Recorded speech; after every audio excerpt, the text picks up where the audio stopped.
Hey guys, tonight we drift gently back in time past the Nile's gentle ripple, through the rustle of date palms, and into the hushed, flickering interiors of an ancient Egyptian noble's bedroom. You're reclining on a woven mat, the air Thick with myrrh, the shadows long and flickering from an oil lamp shaped like a goose. A servant wafts palm fronds rhythmically to keep the air moving, but there's no mattress here, no goose feather pillow, just a curved piece of polished wood under your neck. Welcome to the luxurious world of elite Egyptian sleep. And sorry to say, you probably won't survive this without a chiropractor.so before you get comfortable. Take a moment to like the video and subscribe, but only if you genuinely enjoy what I do here. Let me know in the comments where you're listening from and what time it is where you are. Now, dim the lights, maybe turn on a fan for that soft background hum, and let's ease into tonight's journey together.so. You're tired after a long day at court, having debated grain storage policy or listened to royal poetry contests for hours. The breeze of the Nile isn't cutting it tonight, and you're ready for sleep. You step into your sleeping chamber, or rather, your sleeping corner, since rooms were often multifunctional. You lie down on a raised wooden bed frame, maybe inlaid with ivory if you were really someone, and reach for your pastiche pillow. But don't get too excited. This pillow isn't the plushy cloud you're used to. It's a neck support. A U-shaped curve in a small pedestal of wood, alabaster, or stone, often lovingly carved, sometimes with protective symbols, sometimes shaped like a lion to watch over you. These headrests weren't just practical, they were spiritual bodyguards. The goal wasn't just spinal alignment, it was protection. Protection from evil spirits that like to sneak in during REM cycles and mess with your dreams. You'd rest only your neck on this device, your head suspended slightly above the bed. No soft cotton or fluffy fill, just wood, cool and hard. Comfortable. Historians still argue whether Egyptians genuinely found these restful, or whether they just got used to them.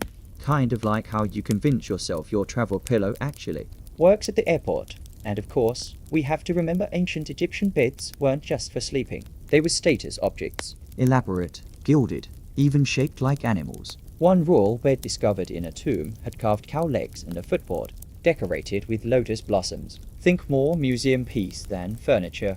Now imagine drifting off with your neck perched like a teetering scroll on a wooden ark, while your cat, yes, a real cat, revered and possibly wearing jewelry, circles your feet. The flicker of oil lamps dances on the walls, and you're surrounded by cool linen sheets, light and breathable, woven by hand from flax plants harvested with obsessive precision.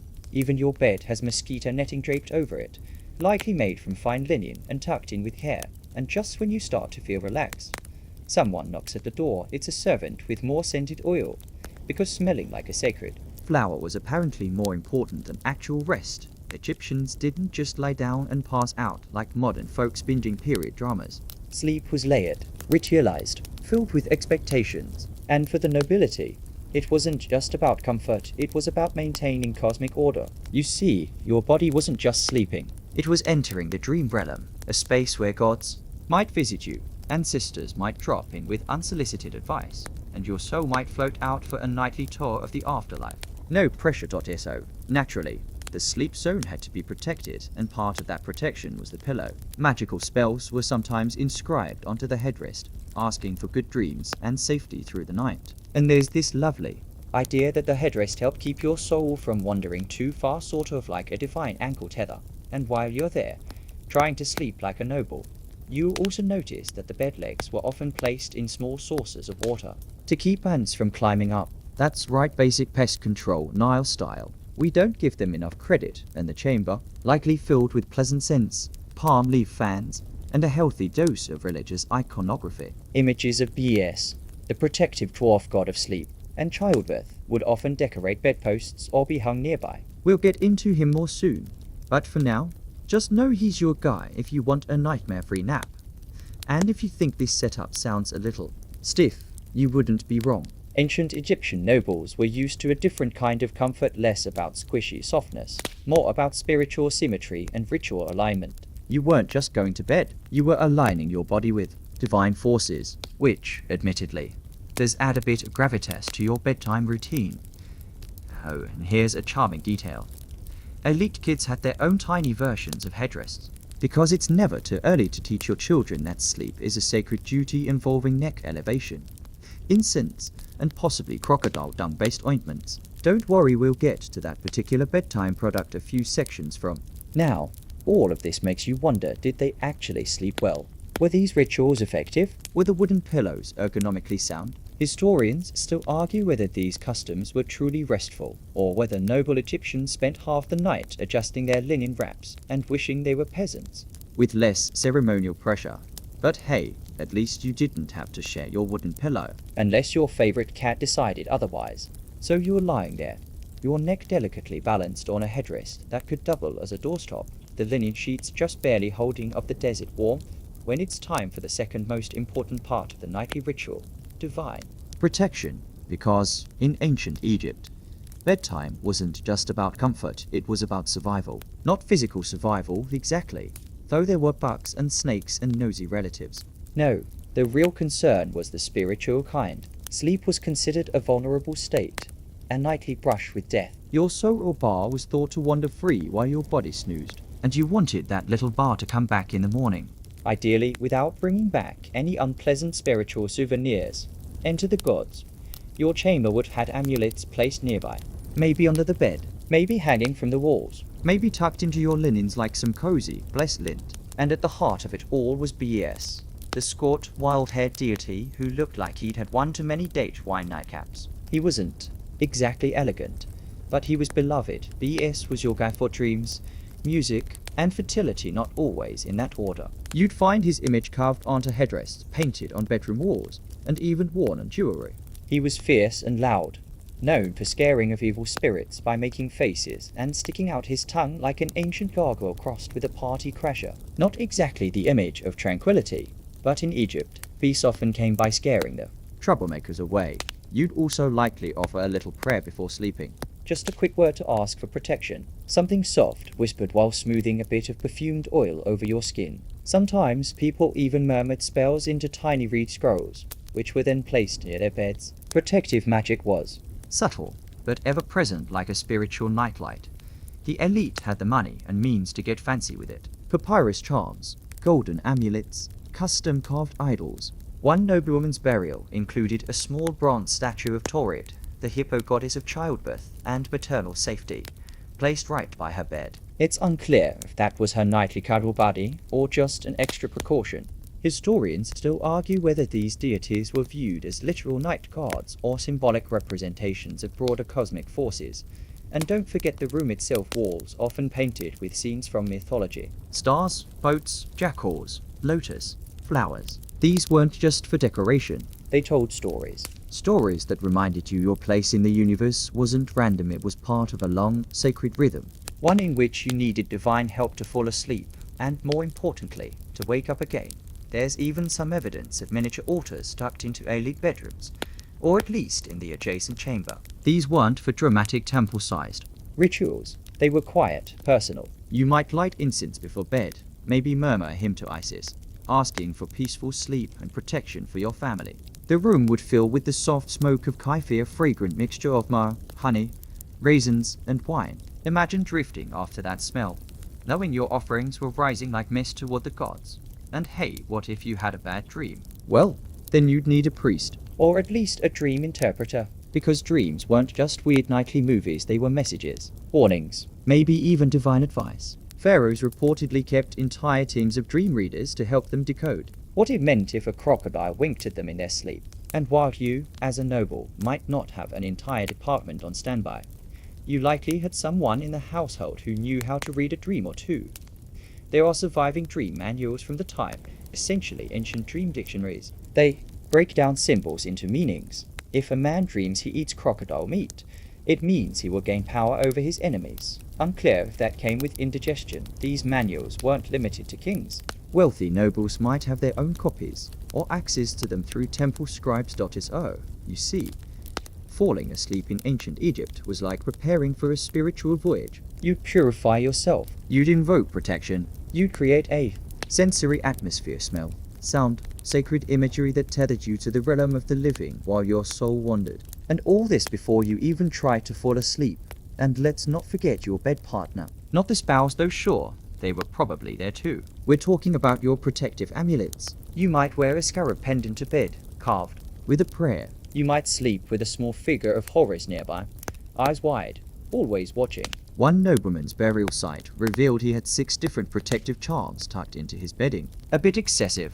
Maybe. But when your soul's wandering the dew at the Egyptian underworld, can you really have too much backup? Oh, and while we're here, small side note. Cats. Yep, they weren't just pets. They were divine, sacred. Sometimes worshipped, sometimes just spoiled. If your household cat chose to sleep beside you, that was considered very lucky. The presence of a cat was thought to guard against evil spirits, and their purring. Probably the closest thing to a white noise machine you could get in 1400 BC, of course.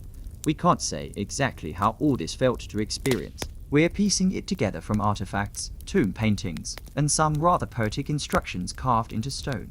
But the big idea is clear. For elite Egyptians, sleep wasn't a pause in life. It was a continuation of it, just in another dimension.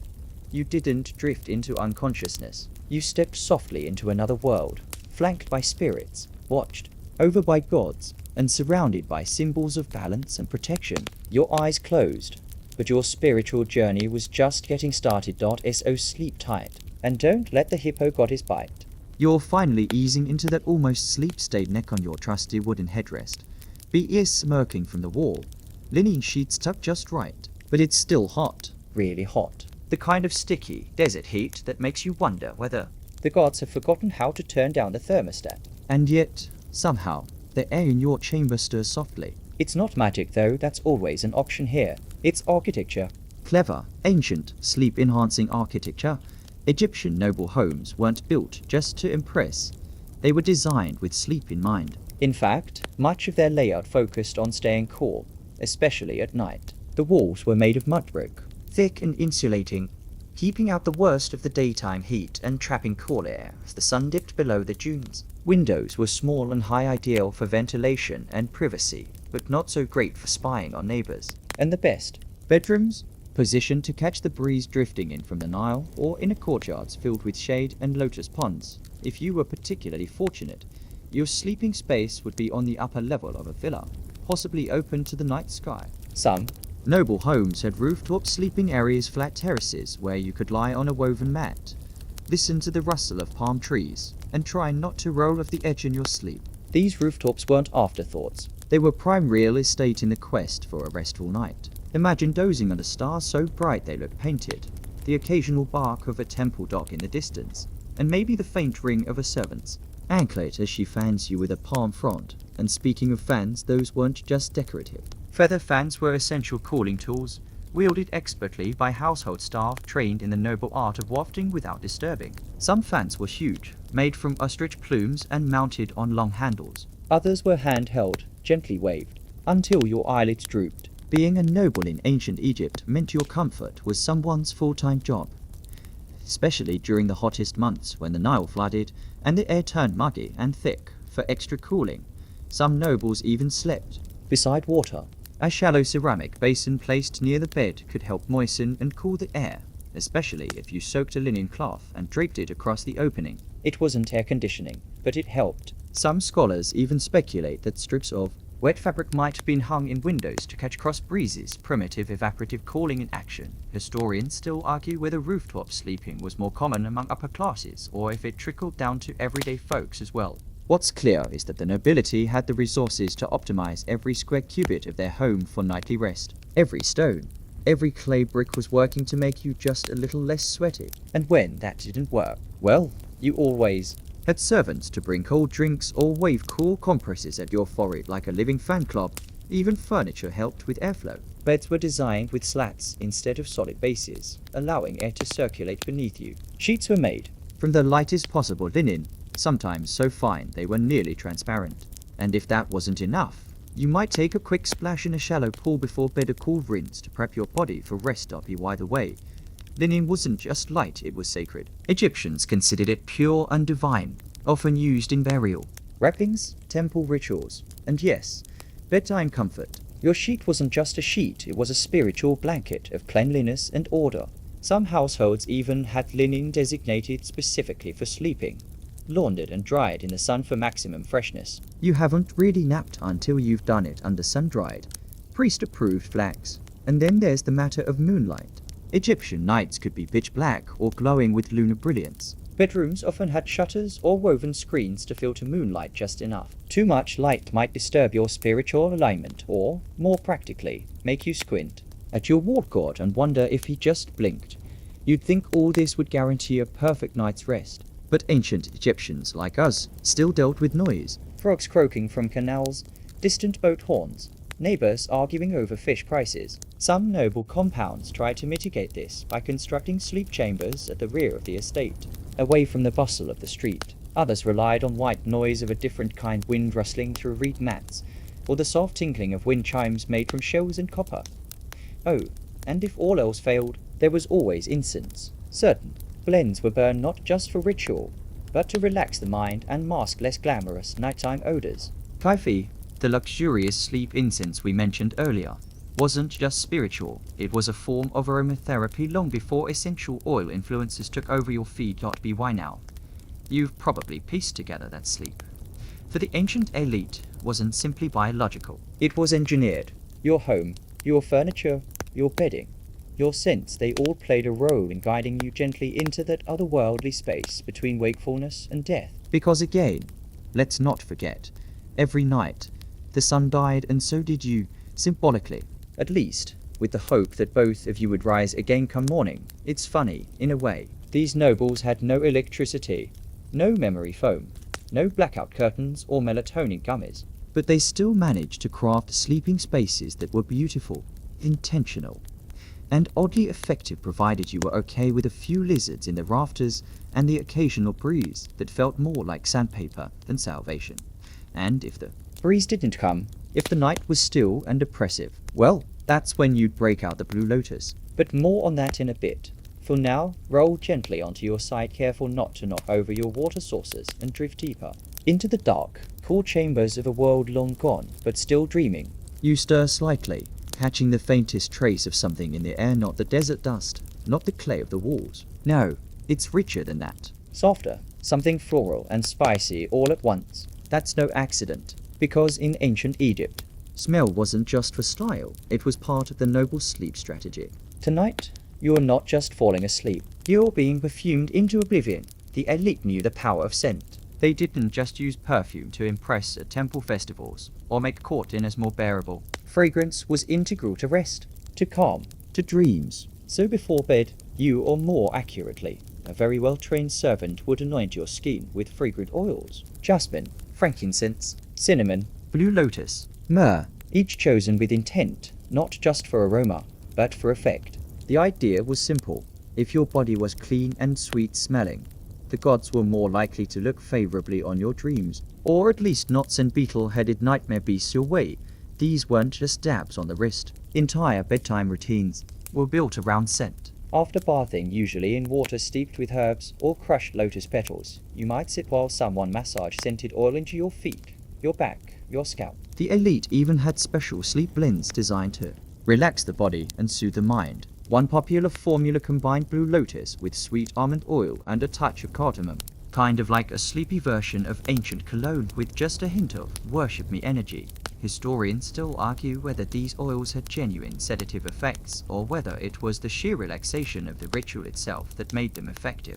But honestly, after an hour of being gently rubbed with scented oils in a candlelit room while someone waves a fan at your face, you'd probably fall asleep too, whether the cardamom worked or not. The room around you would be scented too. Incense, burned slowly in clay holders, sometimes shaped like cobras or baboons. Not aggressively smoky like modern incense, but gentle, wafting. Enough to cloak the space in an invisible cloud of comfort. Some households suspended small incense cones from the ceiling, letting them burn in slow, sweet spirals while you slept. And lest you worry about ash on your sheets, someone came in and swept it up before breakfast. There's evidence of aromatherapy baths taken just before bedtime, hot water infused with rose petals, marjoram, or eucalyptus. And afterward, you might wrap yourself in linen sheets that had been stored with aromatic sachets, bundles of dried herbs, sealed in linen pouches, and tucked in with your bedding. Think ancient Egyptian dryer sheets, but holier. For noble women, these rituals were taken especially seriously. Preserving beauty and youth was closely tied to sleep, and sleep was deeply tied to scent. One 18th dynasty beauty manual which, let's be honest, was probably ghost-written by some poor scribe who got paid in barley. Describes a nighttime paste made from honey and crushed frankincense that women applied to their temples to ease tension and help with mental stillness. Probably not dermatologist approved, but undoubtedly aromatic, and this wasn't just about relaxation. Fragrance had a divine dimension. Smelling sweet was considered spiritually clean. Gods were often associated with specific scents. Osiris, God of the afterlife, was linked to cedar and myrrh. Hathor, patroness of music and joy, was fond of sweet myrtle. by surrounding yourself with those smells, you were essentially inviting their presence into your sleep. Piety goes deeper. Some tomb paintings depict nobles holding lotus flowers under their noses as they recline, whether symbolic or literal. It's clear that scent was linked with both peace and purity. In one love poem from the New Kingdom, a man writes of wishing to fall asleep with his beloved's scent on his skin. Tender right, until you remember that the same poem describes her breath as sweeter than beer, a compliment that, depending on the brewery, might not age so well, but it wasn't always romantic. Scents were also practical. They masked the less than delightful smells of the Nile, the city streets, or your average unwashed uncle, and they kept insects away especially. The blends with cinnamon, clove, or cedar resin. Those weren't just nice smelling, they were functional bug repellents. Imagine drifting off beneath a net of fine linen, the air thick with blue lotus and frankincense, while the mosquito that made it inside your skin is too fancy to bite. Of course, there were fringe beliefs too. Some priests taught that certain scents could ward off nightmares or attract prophetic dreams. One especially pungent blend, made from crushed onions and galbanum, was said to call forth the voices of the ancestors. You can imagine the gamble of lighting that particular incense before bed. Sure, you might get a message from your great-grandfather, or you might just cry yourself to sleep. And here's a charmingly weird tidbit. Some nobles had scented wax. Cones placed on their heads at banquets, and yes, there's reason to believe similar cones were worn during bedtime rituals, especially by women. These cones slowly melted, releasing oils that perfumed the hair and skin. Historians still argue whether these cones were everyday accessories or more ceremonial. But a bedtime filled with melting perfume hats, that's a vibe. Even cosmetics played into the routine. You might line your eyes with kohl before bed, not just for beauty, but for protection. Kohl had antibacterial properties and spiritual ones. It was believed to ward off the evil eye, and nothing ruins sleep faster than an invisible spirit side-eyeing you from the corner of your chamber.so tonight. As your limbs loosen and the scents of cedarwood and lotus lull you further under, remember this: you're not just falling asleep. You're performing a ritual older than language, one rooted in the belief that beauty, serenity, and the divine all had a smell, and if you could breathe them in, they might just carry your soul gently through the night. And hey, at least your dreams won't smell like sweaty camel herders. So now you're all oiled up, sweet smelling, and spiritually sealed, and you're just about to nod off when crack goes a footstep on the clay floor. Don't worry, it's not a ghost. It's just another living occupant of your bed. And no, it's not just your spouse, because in ancient Egypt, noble sleeping arrangements weren't exactly what you'd call private. Let's start with the obvious: spouses. If you were married, you probably slept beside your partner. But beside doesn't necessarily mean snuggled up under the same blanket. Beds were often narrow, especially the fancy wooden kind, and sleep was more of a spiritual activity than a cozy cuddle fest. That said, marriage in ancient Egypt was, by many accounts, surprisingly egalitarian. Women could own property, initiate divorce, and oversee household operations, so when it came to bedtime arrangements, your wife might have had as much say as you did. Which meant if you snored, she might have voted you to the floor. Now, here's where it gets busier. Noble families often had children, and younger kids, especially favored ones, might sleep nearby. Not necessarily in the same bed, but perhaps on a mat at the foot, or even tucked in against the side. Infants, as you might guess, usually slept with their mothers, often in swaddling cloths treated with protective ointments and tiny amulets pinned near the chest. But here's the twist. You might also have company in the form of a household servant. Not because you needed someone to fetch water at an end, though you probably did, but because noble households were structured more like mini courts than private homes. High-ranking nobles had attendants, fanderas, oil-bearers, and sometimes, yes, designated sleep companions. Not romantic ones, necessarily. Just people whose job was to be present, maybe to tend to the incense burner, maybe to offer you. A cloth if you broke out in a midnight sweat. Maybe just to exist silently like the world's least intrusive roommate. Historians still argue whether these companions were always there for practical reasons, or if their presence had a more symbolic or ritualistic purpose. Some believe it was about status. The more people who attended to your rest, the more important your soul appeared in the eyes of the gods. Like saying, look how seriously I take my spiritual hygiene, I even outsource my napping. And then, of course, there were the animals. Cats, obviously, were VIPs in the bedroom. Revered as divine protectors, cats were believed to keep away both physical pests and evil spirits. If a noble's cat jumped onto the bed, curled up beside their master, and started purring into the linen, that was seen as a heavenly blessing and probably made for decent warmth in cooler desert nights. But cats weren't the only ones. Some nobles kept tame monkeys or lapdogs as pets, and while it's not clear how often they were allowed in the sleep space, there are enough tomb illustrations showing monkeys reclining beside their owners to raise a few eyebrows. At the very least, the line between pet and bed accessory seems pretty thin. Now, let's not forget about the beds themselves. They weren't made for a lot of tossing and turning. the wooden frames were often elevated and narrow, with footboards, to prevent, you guessed it, rolling off in the middle of a dream. Some featured lion legs or lotus carvings, and the elite might have canopies or mosquito nets draped over the frame. But despite the formality, these beds weren't always one size fits all. There are accounts of guest beds or sleeping platforms, Placed within the same chamber. a visiting relative, a favored priest, or even a dream interpreter might be allowed to rest nearby, especially if you'd had a troubling dream the night before. Who better to call out to if your soul starts wandering? Into some uncharted afterlife territory. Then there's the matter of sacred animals. In some rare households, particularly devout nobles might house animals associated with specific gods, ibises for Thoth, hawks for Horus, even small crocodiles for Sobek. Did those creatures sleep in the bed? Probably not. But they might have been kept in the adjoining room. Their presence believed to offer divine protection. It's hard to say whether sleeping within earshot of a holy ibis was relaxing or mildly terrifying. But it was part of the vibe, and remember, ancient Egyptian nobles didn't live in silent, solitary bedrooms like modern people. Homes were communal. Bustling, layered with generations and expectations. Privacy was a fluid concept. A lot of what happened in a noble's chamber was semi-public, especially if you were important. Servants might pass through to adjust incense, sprinkle cooling water on the floors, or just stand in respectful silence in case you rolled over and requested more scented oil. It's even possible that certain spiritual advisors like sleep Priests were allowed to remain in the room during ritual sleep.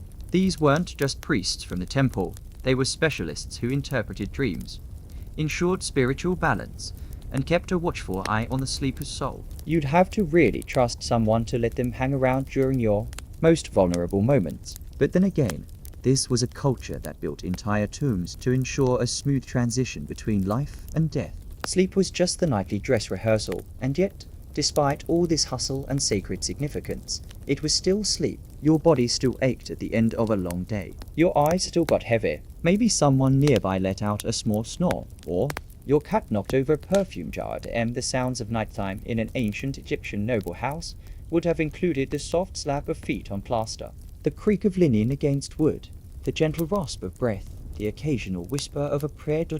While it may seem like a full-blown production with a cast of pets, servants, gods, and gods in pet form, at the heart of it was something simple.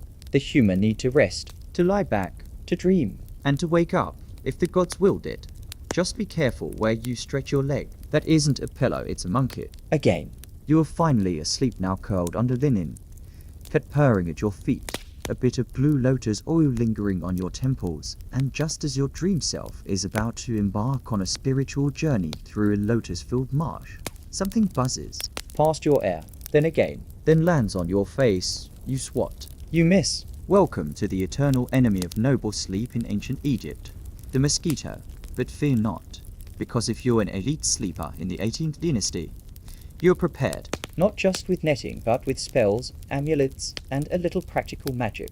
Let's start with the basics. Physical protection. Nobles didn't just toss a net over their beds like you'd throw a hoodie on a laundry pile. Oh no, these nets were made from finely woven linen, soft but strong, and hung meticulously from carved wooden frames or the ceiling itself. Some were embroidered at the edges, perhaps with symbols for protection: ankhs, eyes of Horus, lotus blossoms. If you were wealthy, your netting might even be dyed a soft hue, scented with cedar or citrus oils to further deter pests. And here's the thing, these nets weren't just about bugs. They also helped create a sleep bubble, a physical and spiritual boundary between you and the unpredictable chaos of night. They filtered not just insects, but also malevolent forces. After all, the night wasn't just inconvenient. It was dangerous. Unseen things could slip in on a breeze, sneak under a door, and whisper trouble into your dreams. That's where the spells came in. You see, protection from pests wasn't just a matter of threat count. You also needed divine reinforcement. Small charms might be tucked into the folds of the netting of scarabs, tiny clay figures. Reed amulets inked with protective phrases. One popular choice, a tiny clay figure of the god yes, him. Again, with his wild hair and lion face.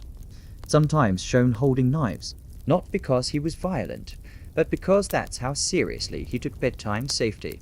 Some nobles even employed priests to write custom incantations on bits of papyrus, which were then placed under pillows or near the bed. These weren't just bedtime stories, they were full on spiritual security systems. A spell might read something like, "Come not near me, O night demon. My bed is surrounded by flame, and my soul is wrapped in the scent of holy myrrh."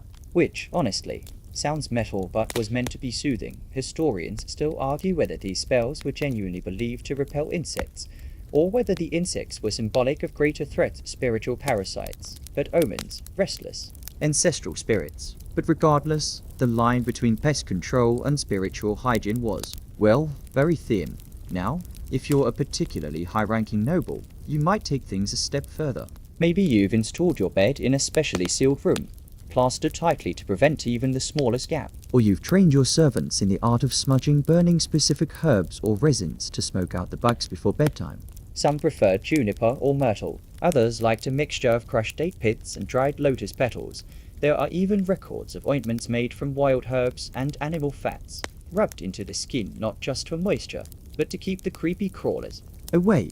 One particularly odd recipe includes crushed garlic, goose grease, and something described as desert lizard tail paste. Effective? Dubious. Fragrant? Definitely not. But hey, if it helped keep your soul from being nibbled by insects or invaded by angry ghost geese, you'd probably try it too. And here's a wonderfully strange belief.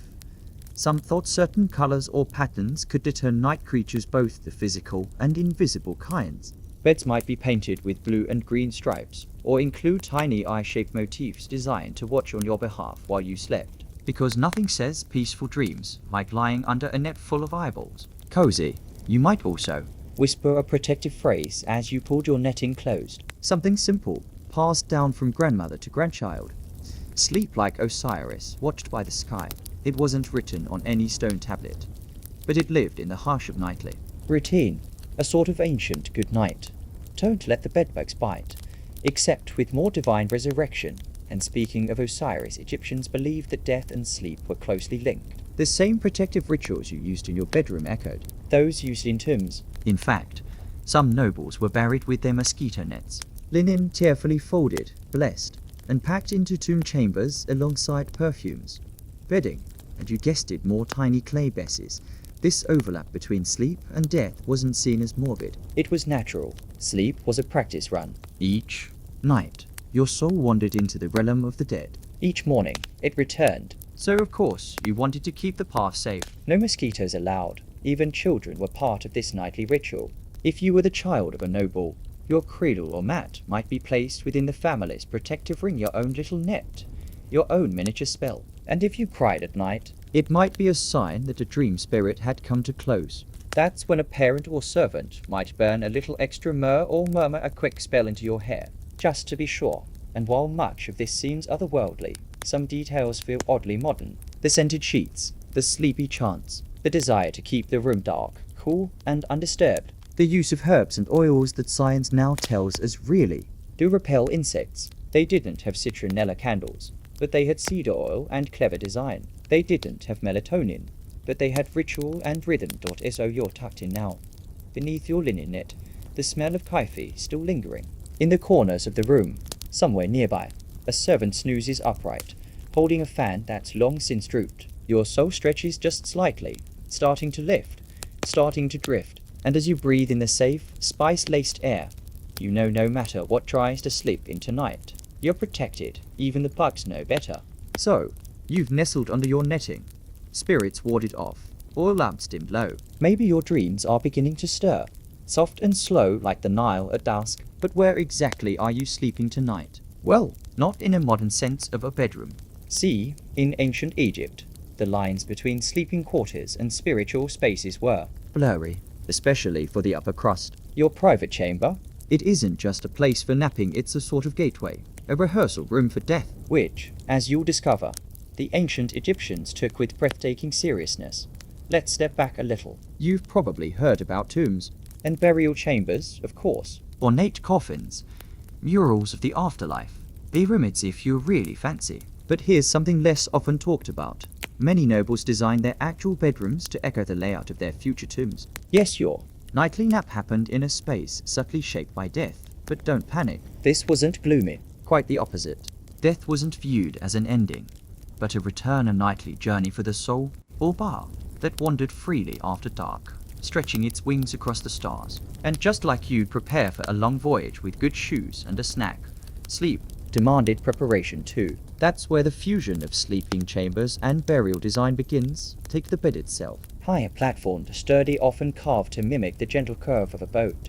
That wasn't just a stylish choice. Boats carried you through the underworld, just like they carried you across the Nile. When you lay back each night, you were literally boarding the vessel of your dreams and of your eventual return to the Stars. Even the walls of noble sleeping quarters might be adorned with symbolic art. We're not talking full tomb murals, but small sacred motifs, lotus blossoms to symbolize rebirth, protective eyes to guard against nightmares, and tiny vignettes of God's guiding spirits through the next world. Some nobles had their headboards carved with protective figures or even the glyphs of their own names, so their soul would remember the way home by morning.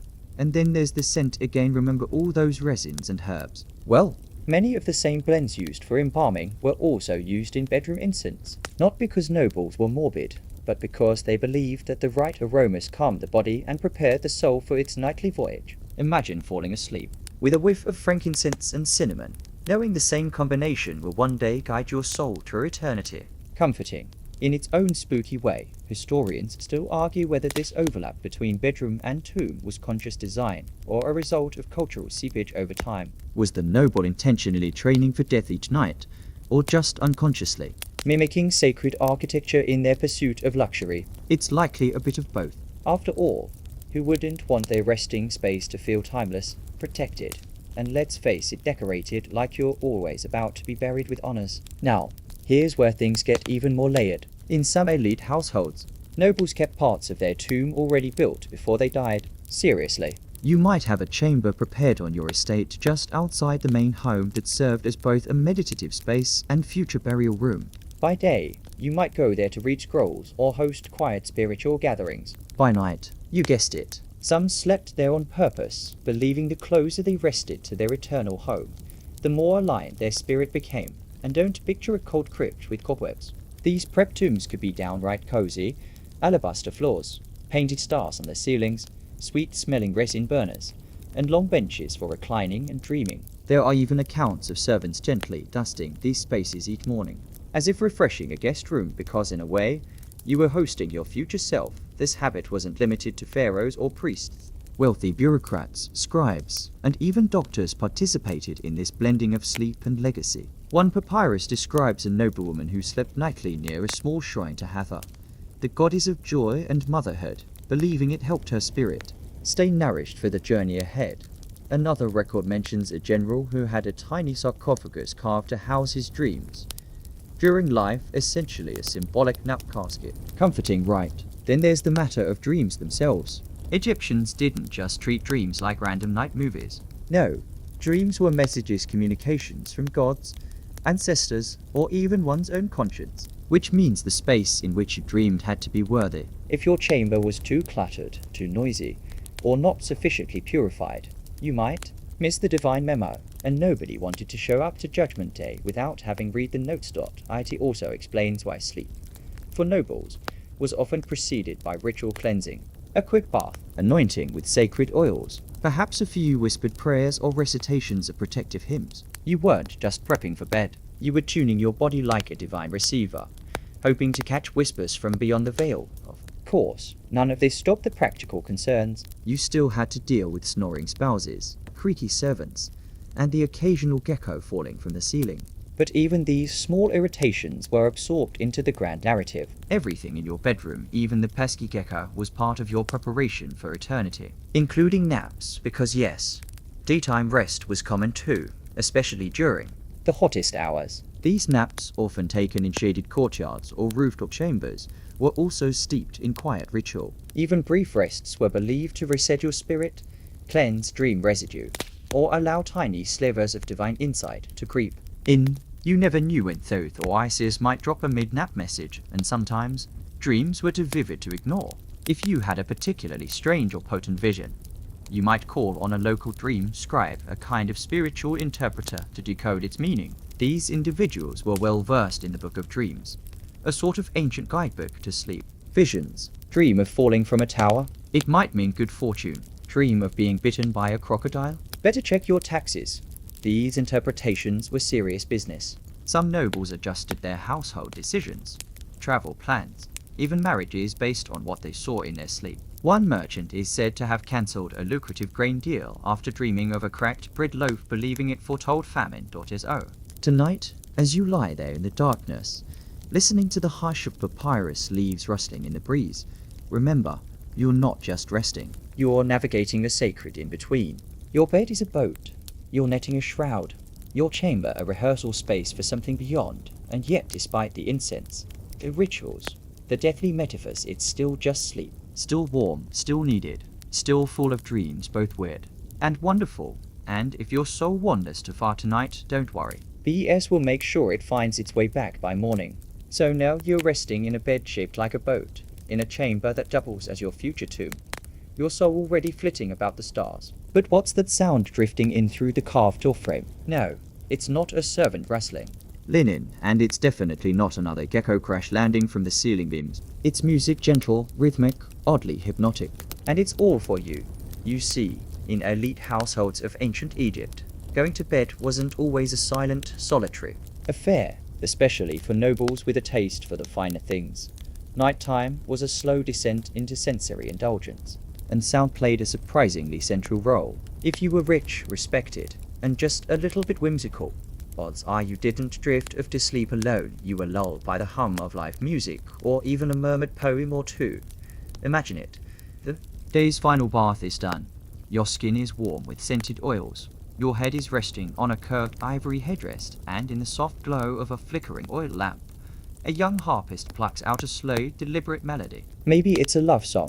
Maybe it's one of those dreamy hymns to the moon goddess. Or maybe it's a just because it's Thursday lullaby. Either way, it's calming, repetitive, and oddly catchy just the way you like it. And no, this isn't some background. Spotify ambience. These musicians were trained professionals, often attached to noble households, or hired in rotation from nearby temples. Some were even family members' daughters or nieces taught to play the lyre or recite poetry as part of their education. For a noblewoman, being able to perform a soft lullaby for your father or husband was a point of pride. Kind of like tucking someone in with culture. Historians still argue whether this bedtime entertainment was purely aesthetic, or if it had deeper spiritual purpose. After all, music had ties to the divine in nearly every Egyptian ritual. Flutes and lyres weren't just party tricks, they were sacred instruments, used in temples to summon gods or soothe restless spirits. So when you invited a harpist into your sleep chamber, you weren't just setting a mood. You were harmonizing your energy with the heavens, one chord at a time. Poetry, too, played a big part. Some texts have survived that seem almost like bedtime verse. Not epic recitations of battles or court intrigue, but slow, looping stanzas about the Nile, the stars, the sweetness of sleep. One fragment even describes a dreaming fish gliding through ink-black water, a metaphor so cozy it's practically an ancient lullaby. And because this is ancient Egypt we're talking about, nothing was ever just one thing. Sometimes these lullabies came bundled with dream spells. That's right, certain poems were thought to influence what kind of dreams you'd have. Recite a verse about falcons, and maybe your soul would soar high in the sky. Whisper a line about lotus blossoms, and your dreams might turn gentle and fragrant. It was sleep architecture by Lyric, but of course, it wasn't all divine orchestras and dream manifesting verses. Some nobles like their nighttime music a bit more practical. There are records of simple rhythmic clapping or light drumming, used to lull children and even adults to sleep. Think of it like a really, really early version of white noise. The same gentle thump thump thump pattern that soothed babies in reed cradles could also quiet the nerves of a stressed scribe or anxious nobleman. And let's not forget about the acoustics. Many noble homes were built with echo in mind. Courtyards, vaulted ceilings, and even some bedrooms were designed to carry sound in soft loops. A single harp note could shimmer for several seconds. A whispered poem could feel like it was coming from the walls themselves. Whether by design or happy accident, elite Egyptians mastered the art of sound as a lullaby. Now, picture this scenario. It's a particularly hot night in Thebes. You've bathed, anointed yourself with blue lotus oil, and had your evening fix. You're reclining on your bed, linen robe loose, fan lazily stirring the air.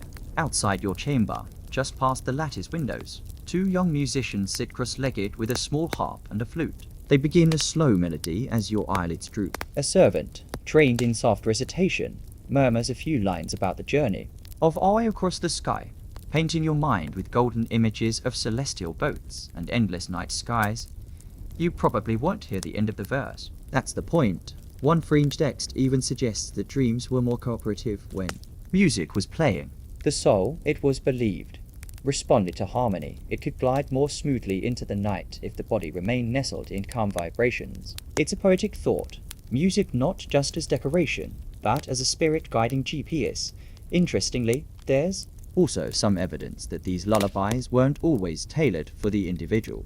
In larger noble homes, the same melody might be played throughout the residence, repeated from chamber to chamber like a living lullaby loop. Picture 5 or 6 people all nodding off at slightly different times to the same 3-chord melody, each in their own chamber, the music barely audible but ever present.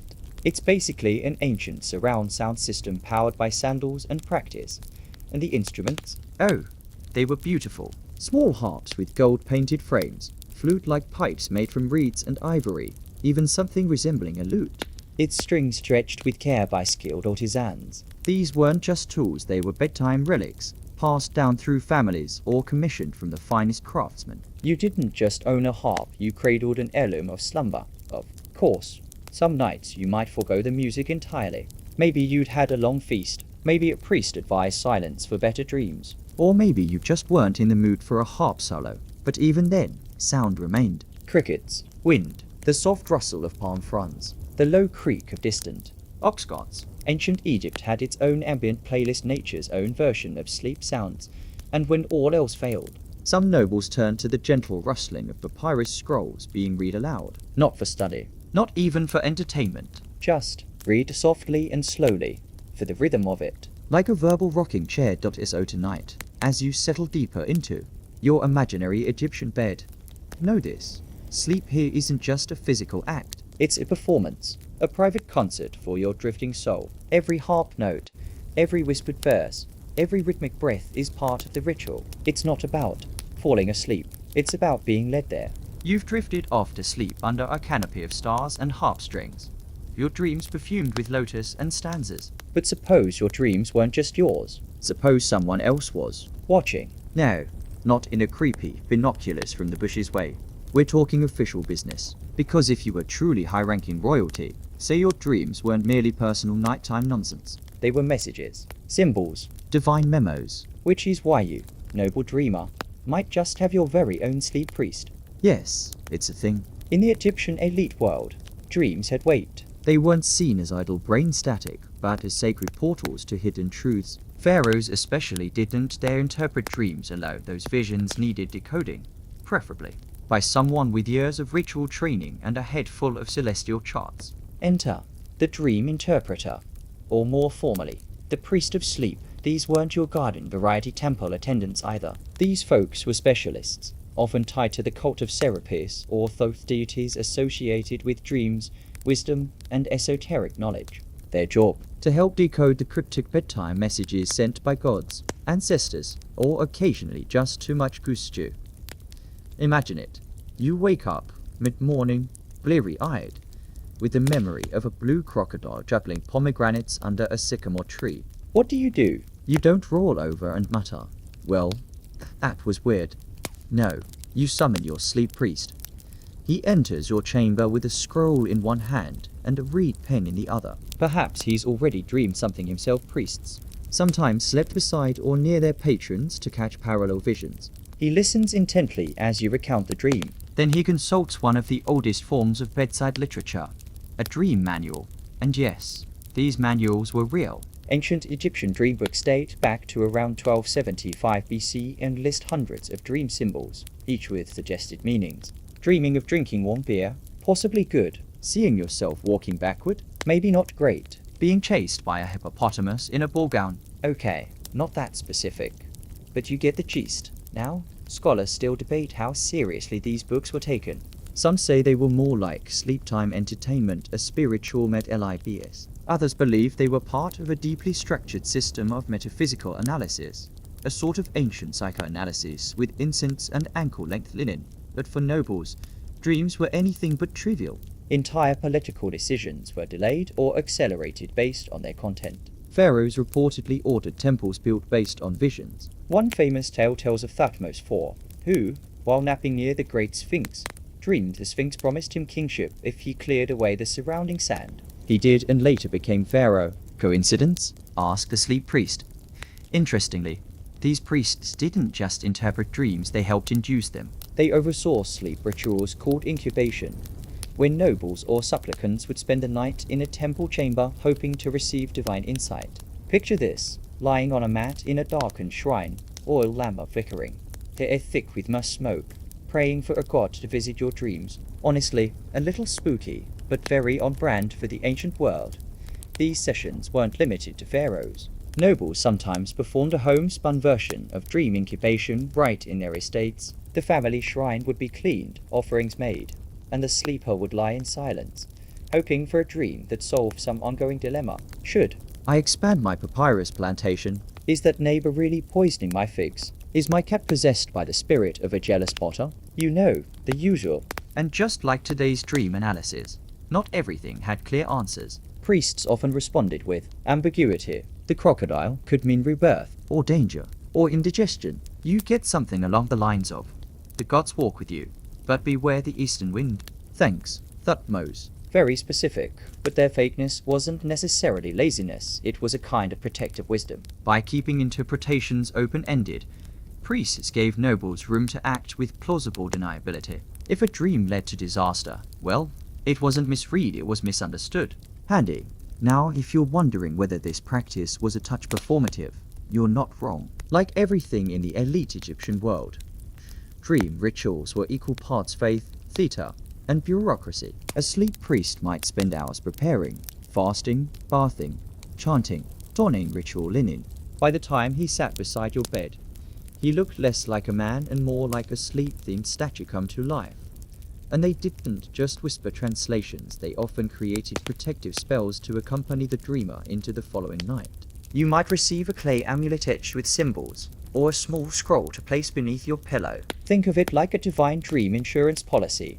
Some fringe evidence even suggests that nobles believed they could plant dreams by repeating certain mantras, eating specific foods, or sleeping under talismans. Want to dream about your lost dog? Try eating honey roasted duck and lying on a leopard skin mat. Want to see your dead grandmother? Place her favorite comb beside your bed and burn juniper. Is any of it confirmed? Not really. But would it surprise anyone? Also not really. And while male priests were the most documented dream guides, some women, particularly priestesses, also took on these roles. In homes with strong matriarchal structures, older women were revered as dream interpreters, especially for the younger members of the household. There's something soothing about that, isn't there? That your weird dream about being swallowed by a golden frog might be unpacked by your great aunt over breakfastfigs.so tonight as you drift back to your boat-shaped bed. Remember that in ancient Egypt, sleep wasn't just something you did. It was something you offered, a canvas for the gods. A conversation with the cosmos. And if you were lucky or wealthy enough, you never had to interpret that cosmic whisper alone, because your dreams were too important to leave up to chance. You're lying there again barefoot, noble, probably smelling faintly of incense and honey dates. But it's hot, not warm, hot. Nile Delta summer kind of hot. The kind of heat that makes linen stick to your back and beetles tap dance across the floor tiles. And yet, You're surprisingly comfortable. your bed, Cool. your chamber, drafted with care. Because if you were one of ancient Egypt's elite, you didn't just survive hot nights, you mastered them. Let's talk about the curious design of your sleeping space. Ancient Egyptian architecture didn't just aim for grandeur, it was also deeply practical. Your villa or palace, if you're royal enough, is constructed from sun-baked mud brick. Thick walls, Few windows. narrow doorways, all designed to regulate heat. The idea was simple. Keep daytime warmth out, trap nighttime cool in. Now, your bedroom isn't some cluttered modern space with socks and phone chargers tangled under the bed. It's stark, clean, and deliberate. A raised platform holds your wooden bed frame sleek and curved to keep your spine just upright enough for divine dreams. The woven cord or leather mattress breathes. Beneath the bed, maybe even a coarse slab of alabaster floor, designed to leach just a touch of warmth away from your resting body. A stone version of air conditioning, very chic. And then there's the breeze. Your chamber is placed on the east side of the house, catching the morning winds. Latticed windows not for seeing out, but for guiding airflow up position near. The ceiling, some are packed with moist reeds that act like ancient swamp coolers. The breeze hits the reeds, the moisture cools the air and voil. A PI electric cooling system, courtesy of clever engineering and a few soggy plants. Still warm? Of course. You live in a desert. But noble comfort was never about freezing. It was about balance. Enough breeze to be tolerable, enough shade to avoid boiling. And if that wasn't working, Time for a midnight bath.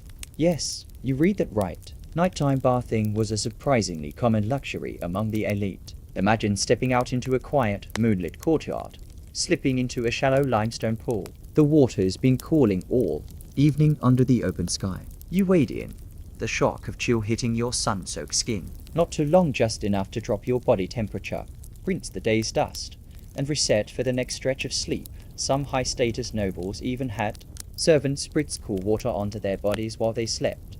Gentle, periodic fanning and misting. It's like having your own built-in spa crew. Would it be annoying after a while? Maybe, but you're too dignified to admit that. Or to move, for that matter. Let's not forget sleepwear, or rather, the Lack thereof. Egyptian nobles rarely wore much to bed, perhaps a light linen wrap, or nothing at all, especially during the hottest months. modesty was less of a concern than staying dry and unmummified by dawn. Still, when things got really intense, say, midsummer heat waves, you might move to the rooftop. Flat roof sleeping was more than a peasant custom. Nobles embraced it too. Up you go, climbing a small staircase to the top of your villa, where a cot or woven mat awaited under a latticework shade. The stars above, the desert breeze around you, and possibly a guard posted nearby to shoo away unwanted beetles, bats, or philosophical jackals. Now here's a fun scholarly debate.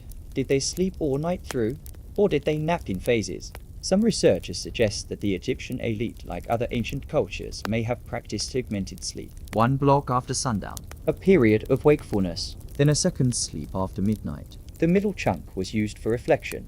Prayer, or even snacking. Others argue that's reading too much into scraps of poetry and temple logs. Either way, the idea of midnight grapes while watching the constellations isn't the worst. And speaking of constellations, your chamber ceiling might just be painted like the night sky, particularly if you're royal or very devout. Deep indigo pigment. Tiny gold stars, maybe even figures of Nut, the sky goddess, arcing across the plaster. That way, even if you're indoors, you're still sleeping beneath the heavens, like you, tucked into the cosmos itself.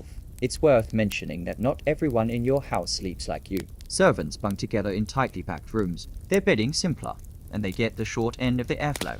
But even they adopt tricks of the climate, sleeping close to water vessels that release cool vapor, soaking linen wraps before lying down, or rotating to rooftops whenever space allows. And of course, some noble households kept small fountains.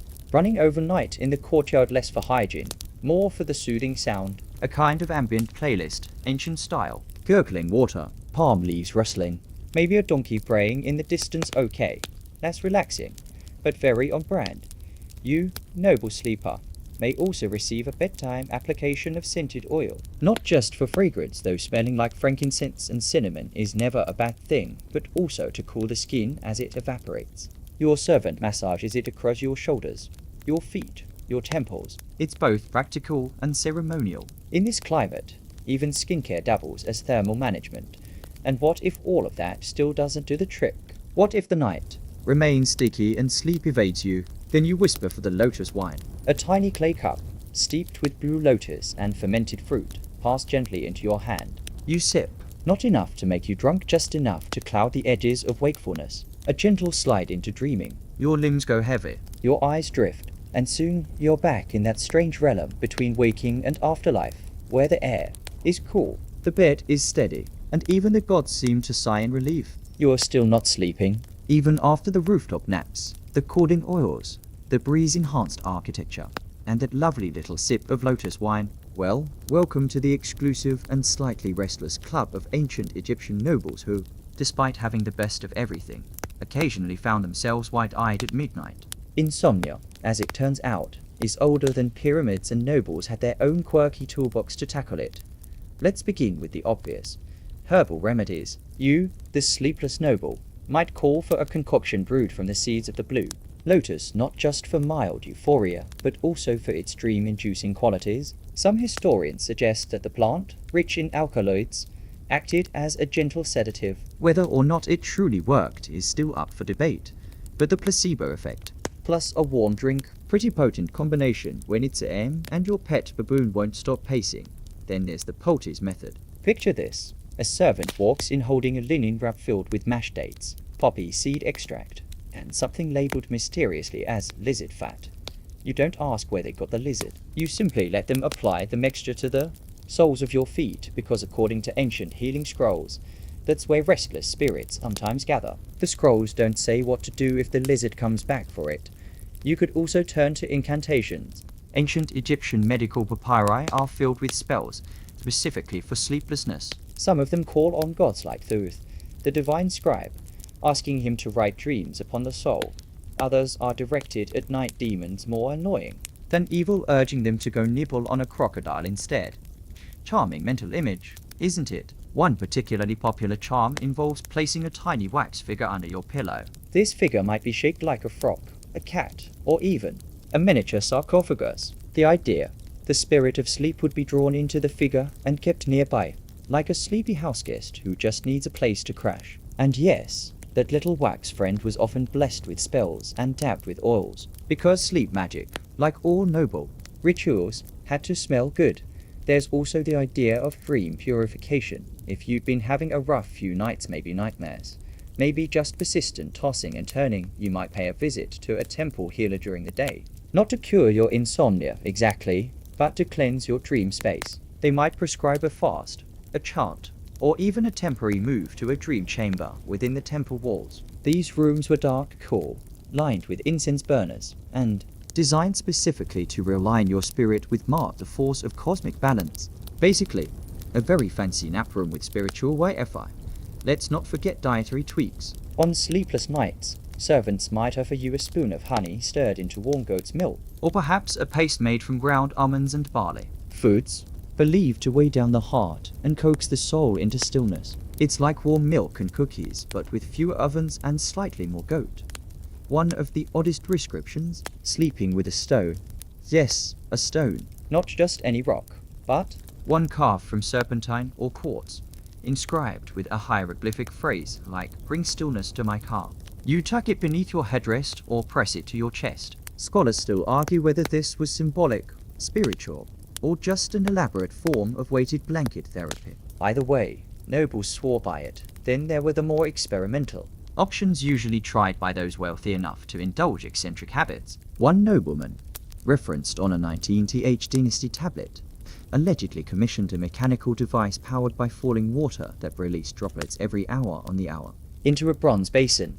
Not to wake him, but to distract his thoughts just enough to lull him into sleep. Ancient mindfulness, if you will. And if all else failed, you could always wake someone up. It wasn't unusual for nobles to call upon poets, harpists, or even priests in the dead of night to keep them company. Imagine you can't sleep, so someone's quietly reciting verses of the Tale of Sinew in a corner, or plucking out lullabies on a stringed instrument. The ancient version of turning on a podcast, except it's live, and you're paying them in linen and bread, all of this highlights something rather charming. Even in a culture that revered sleep as sacred, insomnia wasn't treated like failure. It was simply another state of being. A chance for reflection, a moment to reset your energies. You might step out onto your balcony, stare up at Nut's celestial belly stretched across the sky, and muse over your next offering to BS. Or debate which of your dreams was real, and which part was memory wearing a disguise. And here's something even more curious. Some nobles believed that staying awake could make you more divine. That in those hazy, starlit hours, your mind was closer to the gods, free from the distractions of servants, chores, and daily ritual. If sleep wouldn't come, maybe that was on purpose. Maybe it meant a message was coming through. Or maybe you just ate too much pickled perch at dinner. Either way, you eventually give in. Whether it's the wax figure, the honey milk, or the oddly comforting presence of a lizard fat foot wrap, your limbs start to relax. Your thoughts grow fuzzy. The fan slows its pace, the incense fades to a memory, and the great sky goddess Nut cradles you once more in her starry arms. Tomorrow, perhaps, you'll sleep straight through. Or perhaps not, but tonight you are an insomniac noble in ancient Egypt. And somehow, that's enough. You wake up. Again, not because you're restless, this time, but because it's the middle of the afternoon and you just had to nod off during a harp recital. That's right, you, a highborn noble in ancient Egypt, are embracing one of the most glorious, guilt-free traditions your class has ever perfected. The noble nap. Unlike the laborers toiling under the Nile sun, who might also sneak a midday snooze under a fig tree, you don't have to be secretive about it. In fact, among your elite peers, napping during daylight isn't just acceptable. It's practically fashionable. There's a certain ritual to it. You don't just flop down on a mat like a sleepy scribe. No, your afternoon rest is accompanied by soft linens, perhaps a fresh change of lightweight linen robes, and a newly fanned room scented faintly with myrrh and orange blossom. You settle into a shaded area, often on a raised bed, sometimes even on a cushioned balcony if the Nile breeze is just right. The exact hour of the nap varies depending on your social role. If you're a courtier, maybe it's after a heavy midday meal bred with dates and beer, maybe some dried fish or lentil stew. If you're a priestly scribe, it's squeezed between ritual duties and papyrus transcription. But no matter who you are, the custom persists. Rest is sacred. Historians still argue whether these naps were short siestas or deep multi-hour slumbers. But evidence from Tumart and daily records suggests nobles often disappeared for lengthy stretches during the heat of the day. A few even kept dedicated napping rooms smaller, cooler annexes to their main chambers, often with thicker walls and darker colors to encourage rest. Think of it as your very own personal cloud cave. Now, don't mistake these naps for laziness. To the ancient Egyptian elite, sleep was power and active spiritual maintenance, not just bodily rest. The midday nap was a chance for the body and your spirit self to reconnect. And when you're the kind of person who needs to be spiritually polished at all times, whether for dealing with bureaucratic dramas or impressing Horus in the afterlife, you don't skimp on car maintenance. Sometimes these daytime rests were communal. Picture this. You and your closest inner circle reclining in a shaded pavilion, lulled into torpor by the buzz of cicadas, bellies full of pomegranate wine, soft music playing on the lute. Conversation drifts in and out. No one is pressured to stay awake. One by one, your companions fall into gentle slumber, and nobody bats an eye. This is the art of noble anger, and it's to be mastered, not mocked. There are even tales of pharaohs themselves dozing in between court sessions, reclining behind thick veils, while servants wave fans of ostrich feathers. One story describes a new kingdom noble who regularly received visions of eye while napping under a sycamore tree. Whether that was divine intervention or just heatstroke is anyone's guess, but who's going to question it when he emerged claiming he'd seen the future of grain harvests? Of course, not all naps are mystical or glamorous. Sometimes you're just really full and it's so hot. So you find your favorite linen sheet, request a splash of rose water, and politely ask everyone to go away. It's your daily appointment with absolutely nothing. There's also the medical angle. Ancient Egyptian physicians advised napping for a variety of ailments: indigestion, headaches, even excess of wind in the heart, which sounds suspiciously like anxiety. Napping, they said, balanced the humors and gave the body a break from sun sickness. One prescription from the Ebers Papyrus recommends lying on the left side after eating lentils for easier dreaming. So yes, your doctor just wrote you a nap slip, and like everything in your noble lifestyle, your napping tools are finely crafted. A special headrest, not too high, not too low. A folded reed mat for airflow. A linen veil to keep FLIs of your face. If you're particularly sensitive to sound, a musician might play something soft outside your chamber, a one-string reverb or a low-tone flute designed to mimic the sound of reeds swaying in the breeze. That's your ancient white noise machine. Even pets know the routine. Cats curl up beside your feet. Monkeys perch silently nearby, respecting nap-time law. A well-trained ibis might stand guard outside your door, though admittedly there. Not known for their subtlety, and should a servant accidentally disturb you during this sacred window, they might be met with a glare sharper than a ceremonial dagger. Everyone knows, when the noble naps, the household holds its breath.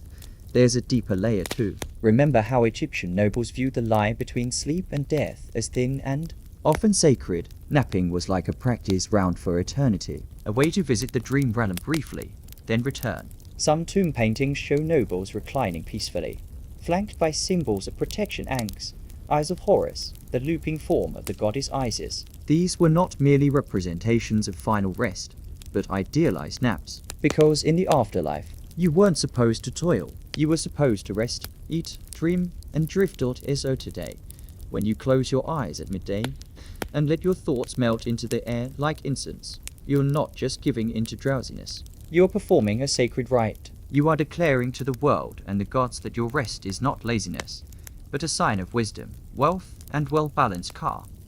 And if you dream of sycamores whispering your name or crocodiles telling bedtime stories, even better, you'll awaken later with cheeks cooler, heart lighter, and spirit a little less tangled. And maybe, just maybe, you'll even start calling your own afternoon snoozes reverence hours, just like an Egyptian noble would. It's late now. The sun's gone down, and the Nile has turned from gold to deep indigo. The air cools just slightly, enough to make your linen tunic cling less. And as you move back toward your sleeping quarters, you pass something you can't ignore. Your coffin. Don't panic, it's not your coffin yet. It's more like a preview. A finely crafted wooden sarcophagus propped upright near the sleeping area, intricately painted with spells, scenes, and your ideal face gazing out with calm confidence. And if that sounds morbid, well, to you, it's comforting. Welcome to the surreal intersection where sleep and death blur together, a cozy, incense-scented space where drifting off feels like slipping into the afterlife. You see, in ancient Egyptian noble culture, the line between a night's rest and eternal slumber was whisper thin. Your nightly sleep wasn't just a pause between days, it was a miniature rehearsal for what you hoped death would be. Peaceful, protected, purposeful. This is why your sleeping arrangements begin to feel oddly familiar. That low wooden bed is shaped almost like a coffin lid. That stiff headrest mimics the neck supports found in tombs. And that thick linen cover you pull over your body, very close in weave to the mummy wrappings that'll one day keep you snug forever. Historians still debate whether this was intentional symbolism or just practical design converging with spiritual belief. But let's be honest, it's hard to miss the clues. Nobles slept surrounded by symbols of rebirth, lotus motifs on pillowcases, scarabs carved into bedposts, even subtle decorations showing Ari's journey through the underworld. And just like the sun god, you expected to rise again each morning, restored and radiant. Hopefully. Now, let's talk sleep charms. Some nobles placed amulets beneath their beds and shaped pieces for vitality, or tiny gold eyes of Horus to ward off wandering spirits. Others burn sweet resin or kaifi incense, known for quieting the heart and softening dreams. If you had wealth, your chamber might be painted dark blue with gold stars, mimicking Nut, the sky goddess, cradling you in her star-speckled arms as you slept. That's right, your ceiling was a personal galaxy. And then there were the dream chambers. Oh yes, some nobles took it a step further, constructing side rooms specifically meant to receive divine dreams. These chambers often included built-in benches, no windows, and walls painted with invocations. You'd enter, lie down, and hope for a dream message from Thoth, or a cryptic vision of your future spouse riding a sacred bull. You know standard sleep goals, but let's go deeper. Your tomb, when the time came, would be modeled after your sleep space, not the other way around. Why? Because the architects assumed your bedroom was already a perfected version of what you'd need for eternity. Your headrest would become your pillow in death. Your bed frame, scaled up and stone carved, would appear in the tomb's carvings. your ceiling design, repainted above your sarcophagus, even your favorite bedtime perfume, frankincense and blue. Lotus might be sealed in canopic jars. There's a reason Egyptian coffins are often described as houses for the dead. They weren't just containers. They were bedrooms. And nightly, you curled up with that metaphor beside you, probably, Feeling strangely reassured. After all, to an elite Egyptian, death wasn't an ending. It was a well-orchestrated transition. just another kind of sleep. This cultural entangling of sleep and death wasn't all comfort and metaphysics, though. It also shaped real behaviors, like the noble practice of fasting before sleep, not for health, but to lighten the soul. For its nightly journey, or the placement of protective spells beneath bed legs. Because a wandering bar that part of the soul shaped like a bird didn't want to return to a cursed mattress. One particularly unusual habit. Some nobles commissioned miniature sarcophagi for their bed linens. Seriously. These embroidered cloths were stored not in baskets, but in symbolic coffins, complete with protective deities carved into the lid. It's like putting your pajamas to bed before you, of course. The biggest giveaway that your culture equated slumber with mortality is how often bedtime was paired with rituals of closure. You'd wash your feet, smear scented oil behind your ears, maybe whisper a quick offering to Anubis for safe passage through the night. And when you finally lay down, it wasn't with the mindset of, let me knock out a few hours. It was more like, may my soul wander well and return safely. And if it didn't, well, hopefully you were wearing your favorite amulet.eso tonight. As you adjust your pillow or your polished ivory headrest, you are not just setting yourself up for rest. You're continuing a 1,000-year tradition of practicing eternity every single night. And when you close your eyes, with the smell of resin thick in the air, and the rustle of linen sheets around you, maybe you'll feel the presence of something ancient and gentle hovering nearby, a whisper from your future self or your future sarcophagus, and you'll smile. Because really, there are worse things than getting cozy with the idea of forever. You're lying there now still, quiet, surrounded by stone and linen, and the faint hum of night insects just beyond the papyrus screens. But sleep in your world isn't just about dreams and softness. No. For you and for the elite of ancient Egypt, sleep is a sacred act, a bridge, a performance. Something divine. Let's start with an idea that might sound strange at first. Snoring could be sacred. The Egyptians didn't have a word for snoring exactly as we do, but scholars believe that the sounds of sleep, those little sighs, groans, breath rhythms, were sometimes seen as signals that your ka or life force was releasing, especially in the temples, where priests might observe sleep during rituals. These sounds were documented with an eerie kind of reverence. The louder or more rhythmic the sleeper, the more active their spiritual self might be. Historians still argue whether these descriptions were meant to indicate a trance state, a mystical event, or just a particularly restful nap in a very echo room. But in any case, what we now think of as noisy or annoying might once have been read as a kind of holiness. Imagine that. Snoring as a prayer. But let's zoom out a little. To sleep in ancient Egypt was to borrow time from the gods. The process of falling asleep, slowing your heart, closing your eyes, retreating from the world wasn't considered passive. It was active, intentional, guided. Think of it like docking a ship. The soul didn't just drift off into the ether. It was carefully launched, steered by rituals and words, and called home before dawn with equal care. This belief was reinforced by how Egyptians treated dreams. We touched on dream chambers earlier, but here's the thing: they weren't just a curiosity. For some nobles, dreams were sleep, and sleep was the platform for divine communication. You didn't dream randomly. You were chosen to receive messages. And if the gods didn't speak to you one night, that wasn't just a dull evening. It might have meant you were out of favor, or worse, spiritually disconnected. Which is why nobles sometimes wore specific dream amulets carved with verses from the Book of the Dead, or even hired scribes to lie near their beds and take down anything whispered during slumber. Imagine having a personal stenographer for your dreams. Flying over onions again. Write that down. For the most devout and the most powerful, this wasn't silly superstition. It was policy. Pharaohs famously consulted their dreams before military campaigns, marriages, or building temples, and some nobles tried to copy that behavior, hoping to ride the coattails of prophetic insight. After all, if you could nap your way into divine approval, why not? But there was a catch. Not all sleep was safe. The act of sleeping, while sacred, also left you vulnerable. Without your waking senses to protect you, your car and bark at wonder. And not all spirits were friendly. That's where BS came in again, the stubby. Lion face god of protection, music, and the occasional terrifying mask you probably remember from earlier. BS statues were placed around bedrooms, painted on headboards, even embroidered into pillowcases. He wasn't elegant, but he was fierce. And more importantly, he didn't sleep. While you wandered in dreams, BS kept watch.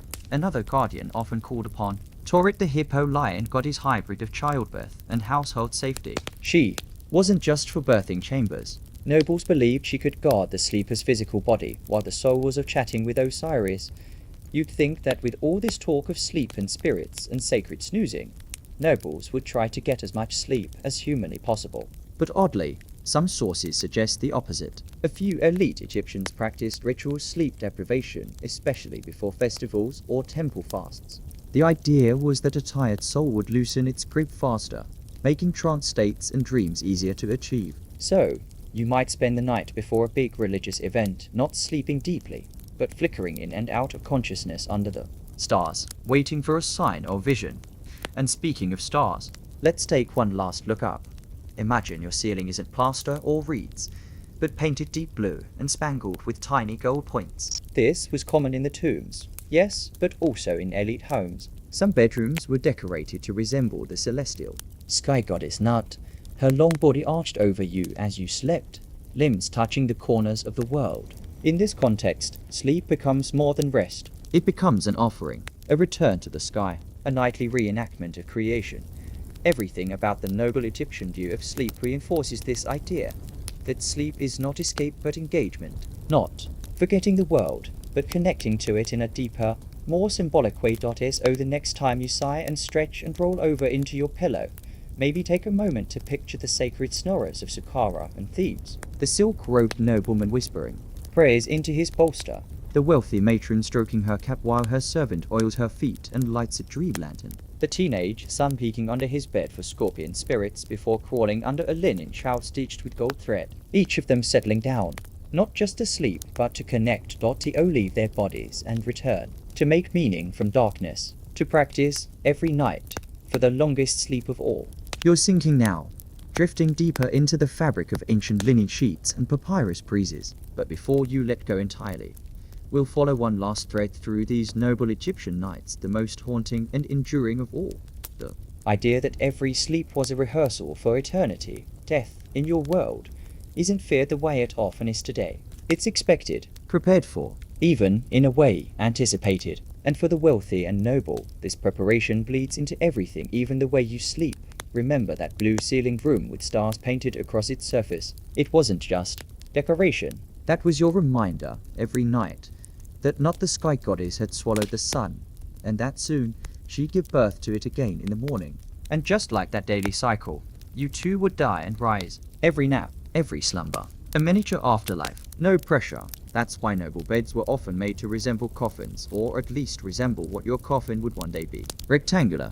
Enclosed, carved with images of protective gods, with headrests that looked suspiciously like those in burial chambers. Some nobles even commissioned dual-use beds, one side for sleeping in life, the other side a backup to use in the tomb. This wasn't morbid, it was practical, logical, and a bit poetic really. The materials overlap too.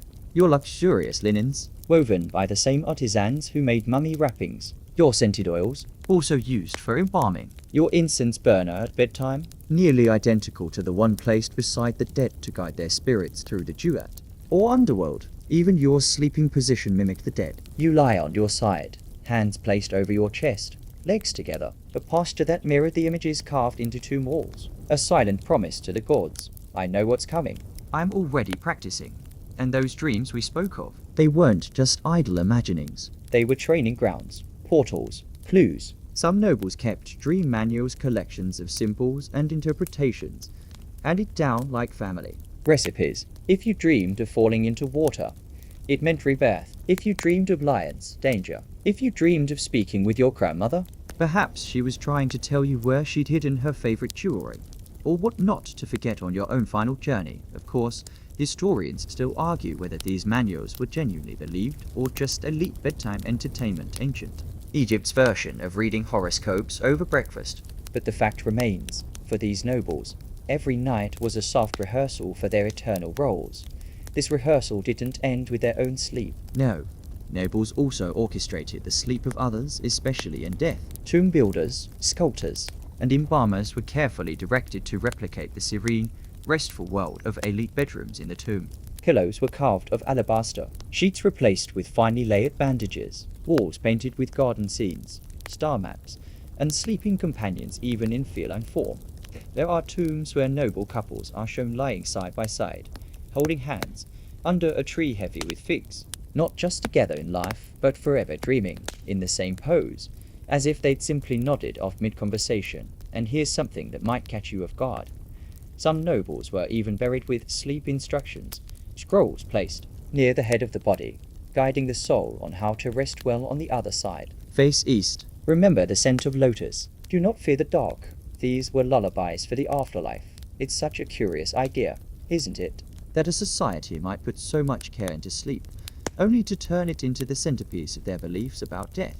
But in the end, it makes a strange kind of sense. Sleep isn't forgetting. It's remembering. It's letting go of one world, to visit another if only for a few hours. And when you're a noble in ancient Egypt, your job isn't just to live lavishly. It's to sleep skillfully, to perfect the posture of peace, to master the art of nightly death, so that when the final moment comes, your soul slips out like it always has quiet, practiced, almost bored, and floats gently into the waiting sky.